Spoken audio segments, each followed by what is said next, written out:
ನರಸಿಂಹದೇವರ ವರ್ಣನೆ ಮಾಡುವಂತಹ ಕೊನೆಯ ಮಂತ್ರ ಸಂಸೃಷ್ಟಂ ಧನಮುಭಯಂ ಸಮಾಕೃತಂ ಅಸ್ಮಭ್ಯಂ ದತ್ತಾಂ ವರುಣಶ್ಚ ಮನ್ಯುಃ ಭಿಯಂ ದಧಾನಾಃ ಹೃದಯೇಷು ಶತ್ರವಃ ಪರಾಜಿತಾಸಃ ಅಪನಿಲಯಂತಾಂ. ಸಂಪತ್ತು ನಮ್ಮಲ್ಲಿಯೂ ಇದೆ, ಇನ್ನೊಬ್ಬರಲ್ಲಿಯೂ ಇದೆ. ನಮ್ಮ ಸಂಪತ್ತು ಇನ್ನೊಬ್ಬರಿಗೆ ಹೋಗೋ ಹಾಗಿದೆ. ಇನ್ನೊಬ್ಬರ ಸಂಪತ್ತು ನಮಗೆ ಬರಬೇಕಾದದ್ದುಂಟು, ಬರ್ತಾ ಇಲ್ಲ. ಏನಾಗಬೇಕೀಗ?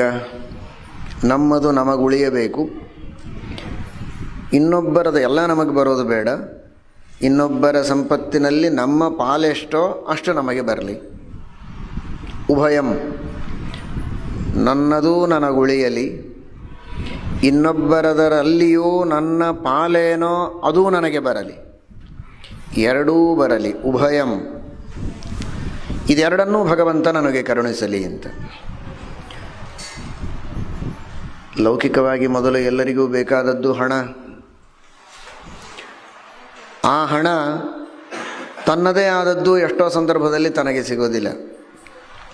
ತನ್ನ ತಂದೆ, ತಾತ, ಮುತ್ತಾತ ಅವರು ಸಂಪಾದನೆ ಮಾಡಿದ್ದೇ ಭೂಮಿ, ಅವರು ಸಂಪಾದನೆ ಮಾಡಿಟ್ಟಂತಹ ಹಣ, ನಿಧಿ ಅಥವಾ ಬೆಳ್ಳಿ, ಬಂಗಾರ, ಮುತ್ತು, ರತ್ನ ಇತ್ಯಾದಿ ತನ್ನದೇ ಅದು.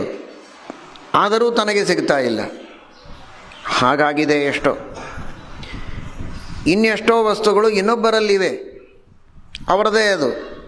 ಆದರೂ ಕೂಡ ಇವನಿಗೆ ಅವರು ಕೊಡಬೇಕು.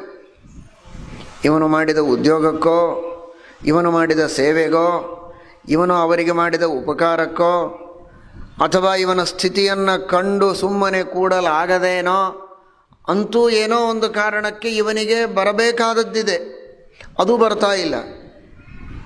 ಉಭಯಂ ಅಂದರು. ನನ್ನದೂ ಅಂತಾದದ್ದು ನನಗೆ ಸಿಗಲಿ, ಇನ್ನೊಬ್ಬರದಾದದ್ದು ನನಗೆ ಬರಬೇಕಾದದ್ದು ನನಗೆ ಬರಲಿ.